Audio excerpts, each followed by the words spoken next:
Bonjour, j'avais publié une vidéo et je l'ai retirée sur l'électricité parce que j'avais un internaute qui me disait d'être un peu plus précis, c'est vrai qu'il n'avait pas tort dans un sens, et d'employer la formule. Donc je vais être précis dans les voltages près pour qu'on ait vraiment une idée quand on emploie telle tension, telle tension, telle tension.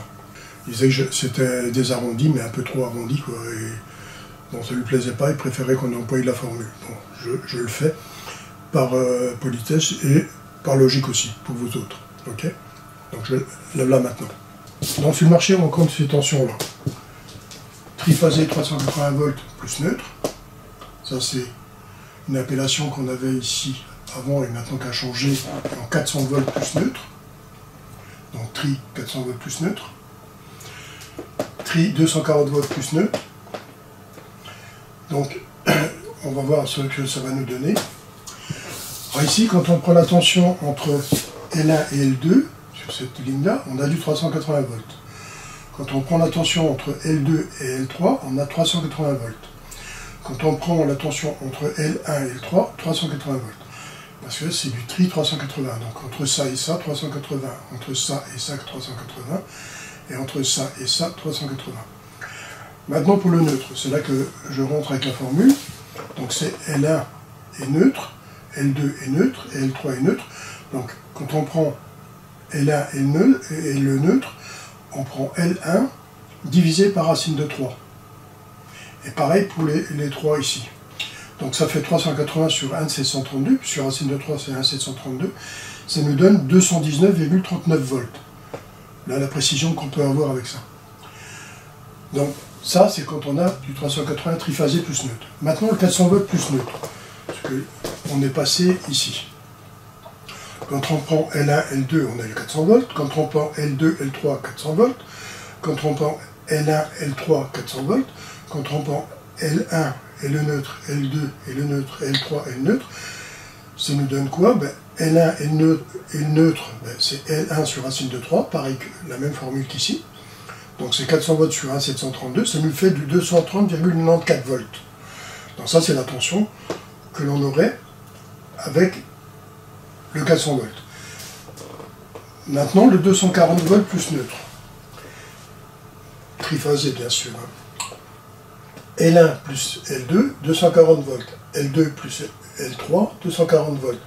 L1 plus L3, 240 volts. L1 est le neutre. L2 est le neutre et L3 est le neutre. Toujours L1 racine de 3, les mêmes formules qu'on emploie dans les 3 postes. Ça nous donne 240 sur 1,732, ça fait 138,56 volts. Bon, maintenant, si j'ai de 220 triphasés, comme on avait avant, 220 triphasés plus le neutre. 220 triphasés, on va retrouver la même formule qu'ici, avec 220, 220, 220, et ici, L1 sur la racine de 3, ce qui nous donne 127,02 volts. On voit qu'il y a quand même une bonne différence de tension entre là et là. Donc voilà le tableau que j'ai refait, qui est plus logique et puis qui représente un peu tout. Comme ça, il n'y a pas de discussion sur les formules et tout. Ok? Donc, on va continuer avec la pratique. Donc voici l'appareil de contrôle que je vais me servir pour regarder la tension à mon tableau électrique pour vous montrer comment on mesure. Donc ici, on voit le cadran. Donc ici, ça sera ça m'indiquera la tension que j'ai. Et ici, je vais régler mon bouton de façon à ce que ça corresponde comme il faut à la tension que je dois mesurer. Alors ici, on voit que j'ai des tensions alternatives de ce côté-là, tension continue de ce côté-là. Ici, je vais avoir toutes les valeurs ohmiques pour mesurer les valeurs ohmiques. Ici, c'est pour les transistors PNP, NPN. Mais là, on se branche ici sur ce petit truc-là. Ici, on va avoir les ampères, milliampères qui sont ici jusqu'au microampère. Et ici, je vais me mettre de ce côté-là, moi, puisque c'est du courant alternatif. Donc, je vais me mettre sur la gamme 600. Pourquoi la gamme 600? Parce que si c'est 200, c'est trop juste, puisque j'ai du 240 volts triphasé chez moi à la maison. Donc, je me mets sur 600 pour pouvoir mesurer comme il faut. Alors, ici, je vais me brancher où? Je vais me brancher sur le commun. Ça, c'est déjà d'office. Il y en a un qui restera toujours là. Que je mesure les voltmètres, les valeurs ohmiques ou les ampères. je mettrai là, et si je mesure les ampères en courant continu, ça sera ici. Donc ici, ça c'est les milliampères et ça c'est les 10 ampères. Donc ici et ici, ampérage, et ici on aura le... Donc moi je vais me mettre ici de ce côté-là parce que c'est le commun et les volts. Donc je vais me mettre ici et ici. Donc voici comment je vais brancher mon appareil de contrôle. On va voir maintenant sur le tableau électrique. Donc ici vous pouvez voir que c'est un compteur...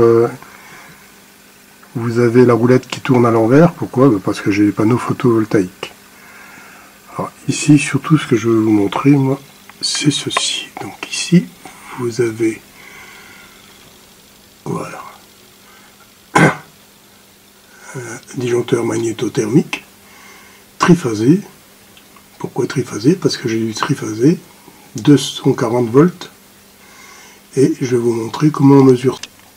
Bon, je vais prendre la mesure donc d'une première phase, la deuxième phase, puisque c'est du triphasé 240 volts.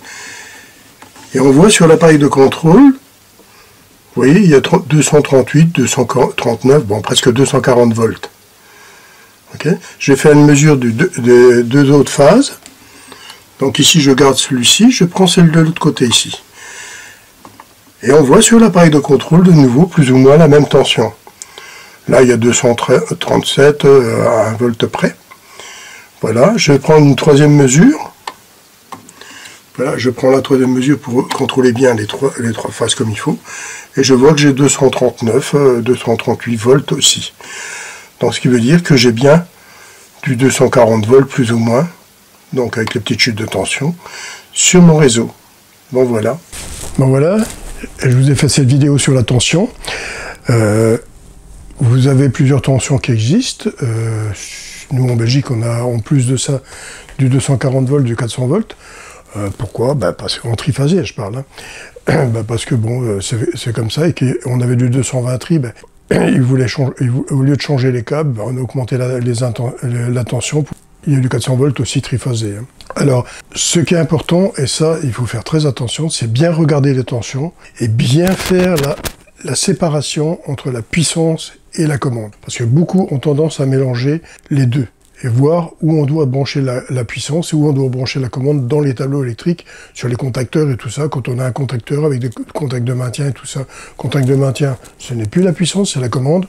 Par contre, on a les contacts de puissance qui sont là pour ça.